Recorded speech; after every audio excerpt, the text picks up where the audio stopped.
Hello, welcome to Creative Walks.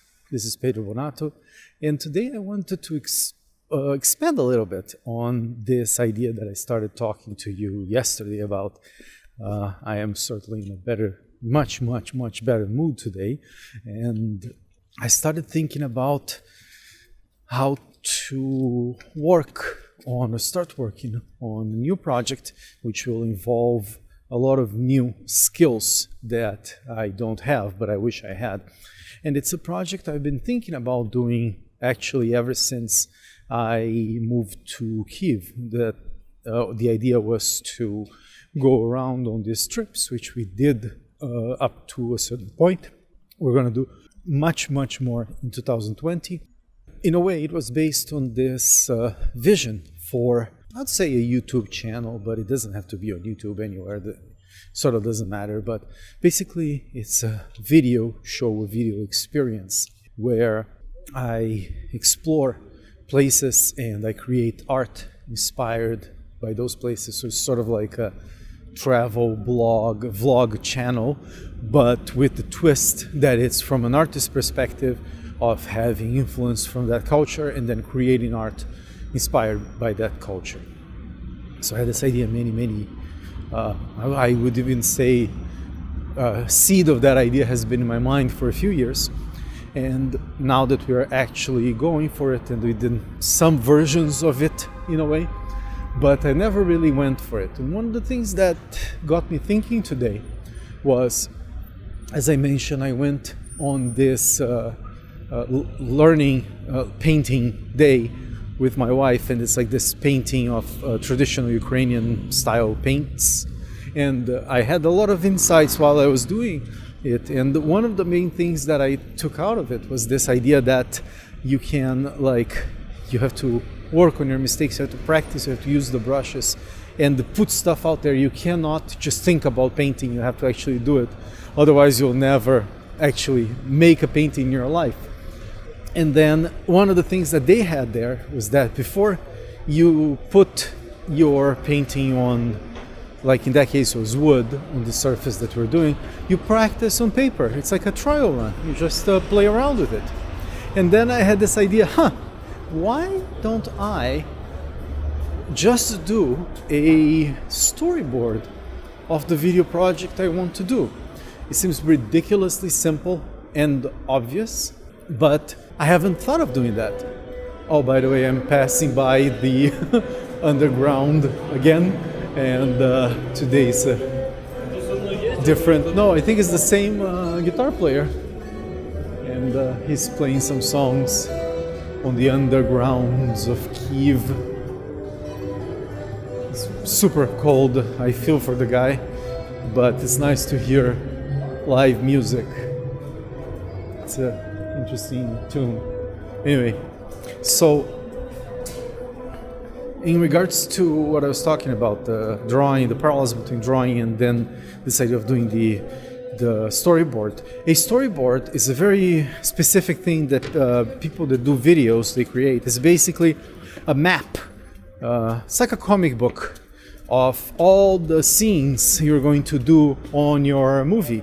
And usually you use that to plan your shots. Then you can see, like, if you have some drawing skills, you can actually have like which kind of angle, which kind of feel. Is it going to go from a wide shot to a very close-up shot? Which side? Who is on the scene?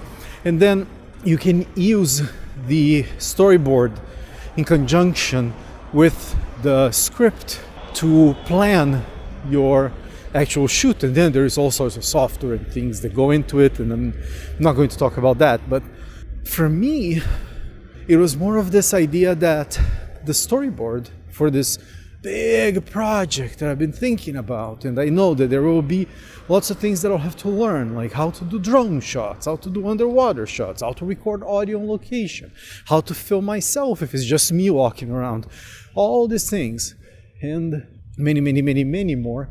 But I haven't really visualized the actual product that I wanted to create. What would people see?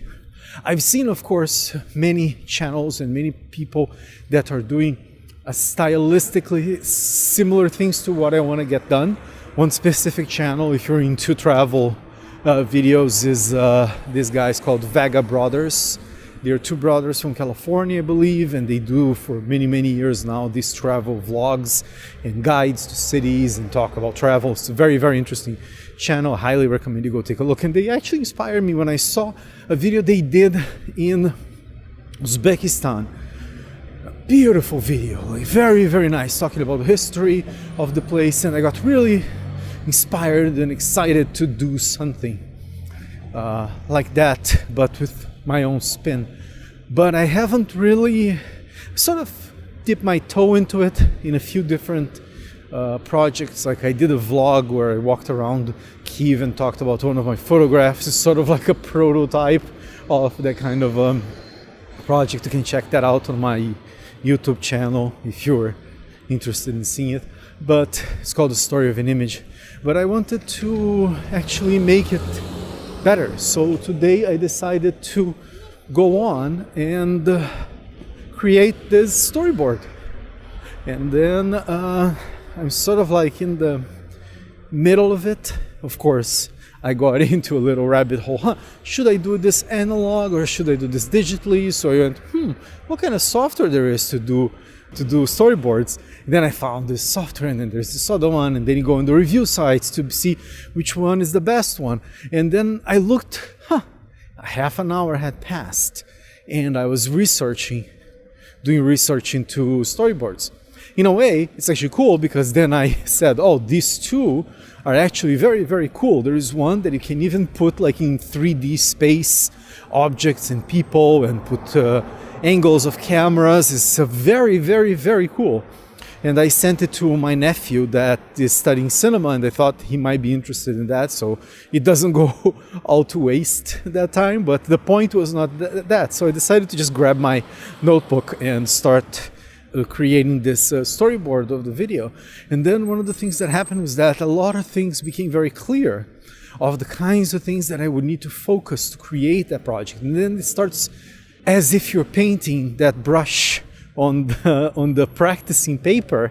You start seeing things is that you have an idea of what it's about to be. For example, but it never translates to the real world when you actually do it. So for example, I was trying to do my first stroke to make a paddle, and the teacher was showing how to do the paddle using two kinds of inks, right? So she put the brush, a specific kind of brush, on the acrylic paint, and then she would put only at the tip the other color. So and then she pressed the brush against the paper, and then slowly pulling it down and using her wrist to bring it up so that it starts very thick like a paddle, and then it goes slowly getting like thinner at the base. And then I tried to do that, and of course it was a complete mess. It didn't work at all, and there was all these things that I couldn't do, and to be honest, they were absolutely invisible. For example, I didn't see that all the motion she was doing was actually her wrist going up, or what was the order of paints, or how much paint to put, and how to press, and all those things that you see and you think you are going to know how to do it, but you don't. As I was looking at the base drawing that she was using to demonstrate the painting, I started seeing, there's a little bit of blue here, there's a little bit of green. Oh, this other part is darker, so it was done later. So there's all these things on the painting, and it's a very, let's say, very pretty, but very simple painting, that with little details that were completely invisible to me, even though I am a trained photographer and I have like a keen eye for details, but those things were invisible. And I think when you start doing your practice runs in your mind, hopefully with paper or with some sort of action related to the project, you will see a lot of things that are completely invisible to you right now. And the problem is that you're sure you know the whole scene, or you know the whole thing that you want to do, but you really, really don't. You have no idea until you've done it, and until you've done a bunch of times. So my thought of the day, artistically speaking, is to try to do these practice runs on the things that you are thinking about doing, and really make an effort to put it into the world and reflect on what you're doing. Again, with that idea of let's not expect it to come out great in the beginning. Remember the idea of painting, and if you want to really feel it, I actually recommend get a piece of paper and try to draw something, and you will see exactly what I'm talking about, how your hand, how you think your hand will know how to do a certain move, and it actually doesn't. So anyway, with that, I will talk to you tomorrow.